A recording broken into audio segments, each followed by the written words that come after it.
La Voix des experts, le podcast pour comprendre et agir.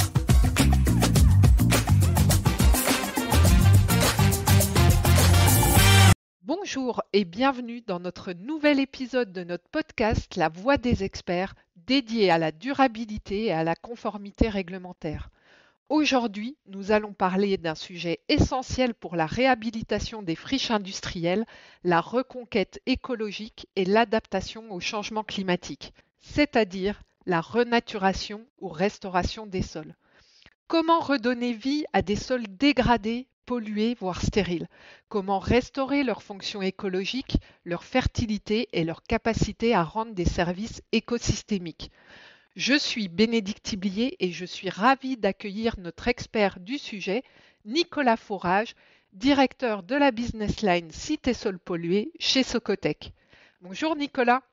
Bonjour Bénédicte. Nicolas, pourquoi cette question de la renaturation des sols devient-elle centrale aujourd'hui dans l'aménagement du territoire? Alors tout d'abord, il faut faire un constat. La France, elle compte aujourd'hui plus de 300 000 anciens sites industriels potentiellement pollués, dont plus de 10 000 sont recensés dans une base de données qui s'appelle Basol. C'est la base qui recense tous les sites appelant une action des pouvoirs publics, que ce soit à titre préventif ou curatif.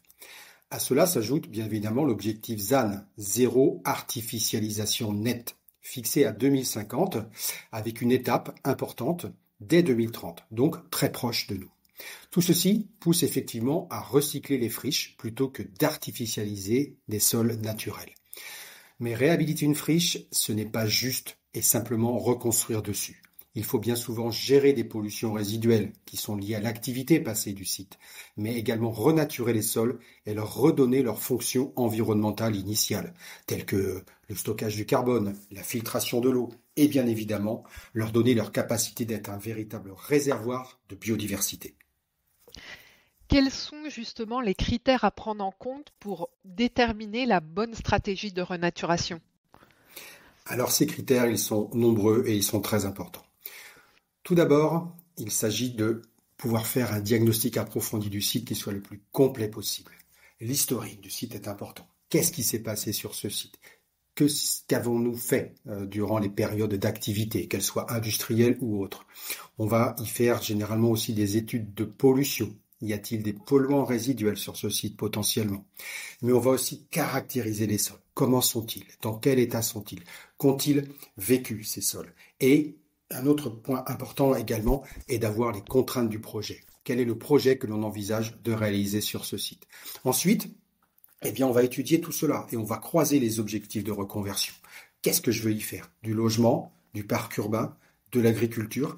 Tout ceci va se mettre en adéquation avec les potentialités du sol. Parfois, il est pertinent de restaurer in situ, le sol en place. D'autres fois, il faudra reconstruire un sol en surface, le tout dans un objectif d'économie circulaire évident, afin d'éviter de consommer de la terre végétale venant de sites extérieurs. Tout ceci permet de répondre effectivement au contexte du ZAN que l'on vient d'évoquer, mais également on va avoir une importance énorme sur les coûts, en fait, puisqu'on va optimiser la réhabilitation de cette friche en réutilisant du sol en place. Et puis bien évidemment, il ne faudra pas oublier d'avoir une notion de traçabilité pour savoir ce qui a été fait, comment cela a été fait et où est-ce que cela se trouve. Merci Nicolas. Si on revient aux fondamentaux maintenant, qu'est-ce qu'un sol pollué ou dégradé et quels en sont les effets? Alors on considère qu'un sol pollué, c'est un sol qui contient des substances nuisibles qui n'étaient pas naturellement présentes à l'origine et qui sont ici bien évidemment d'activités passées et qui sont susceptibles de rendre ce dernier sanitairement incompatible avec l'usage que l'on le destine. Alors les polluants les plus connus sont les hydrocarbures, mais on va pouvoir aussi parler des métaux lourds, ce qu'on appelle les éléments traces métalliques. On peut retrouver aussi des traces de solvants, de pesticides et tout un tas d'autres choses. Cette dégradation, elle n'est pas simplement chimique, elle peut aussi venir d'autres facteurs, comme le tassement du sol, c'est-à-dire qu'il va avoir perdu son rôle de filtration.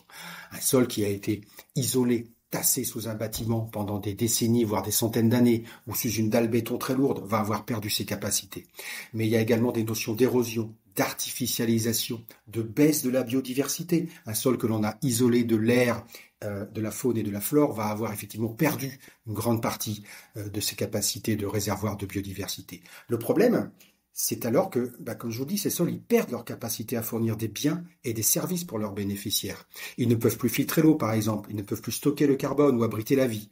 Or, ce sont des services écosystémiques essentiels.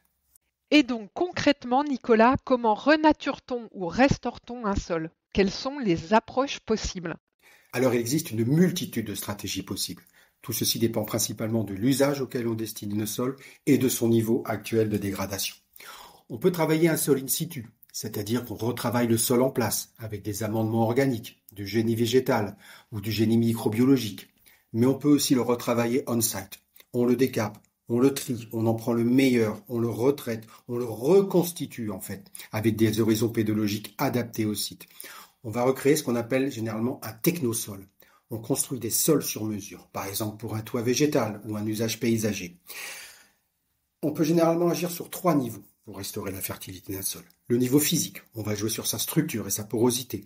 Mais le niveau également chimique, on va y rapporter les nutriments qu'il a perdus, les fertilisants, essayer de le ramener à un niveau de pH adéquat. Et il y a bien évidemment la composante biologique. Il faut souvent lui rapporter de la matière organique, de la microfaune, des enzymes. Et pour pérenniser le tout, on s'appuie sur des solutions comme les champignons mycorhiziens, les préparations microbiennes ou encore des végétaux adaptés. On peut alors avoir besoin de travailler avec des partenaires spécialisés comme Microhumus, qui est une entreprise dont c'est véritablement le cœur de métier. Nicolas, maintenant que nous en comprenons mieux les enjeux, comment toutes ces pratiques s'articulent-elles dans une opération de réhabilitation?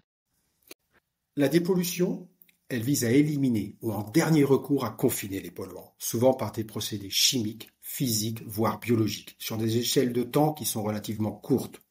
La renaturation, elle va plus loin. On cherche à restaurer le sol comme un écosystème vivant. Ce sont 2 approches complémentaires et indissociables. La dépollution, elle est nécessaire pour réduire le risque sanitaire, mais seule, elle ne recrée pas un sol fonctionnel.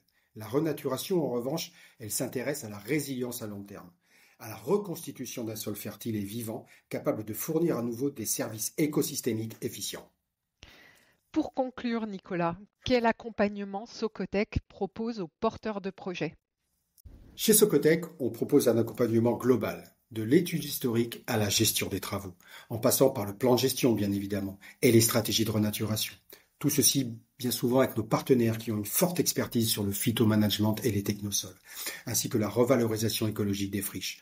On agit aussi bien sur des projets urbains que sur des sites naturels dégradés, en lien étroit avec les collectivités et les aménageurs. Je dirais que nous intervenons en tant que tiers de confiance indépendant avec une approche intégrée dans notre démarche Green Trust. Merci beaucoup Nicolas pour cet éclairage sur la refertilisation et la restauration des sols. Pour toute question ou pour être accompagné par Socotec, n'hésitez pas à contacter nos experts à l'adresse suivante, à votre écoute, tout attaché, @socotec.com. On se retrouve très bientôt pour un prochain épisode, La Voix des experts. Si ces podcasts vous intéressent, abonnez-vous dès maintenant. Au revoir.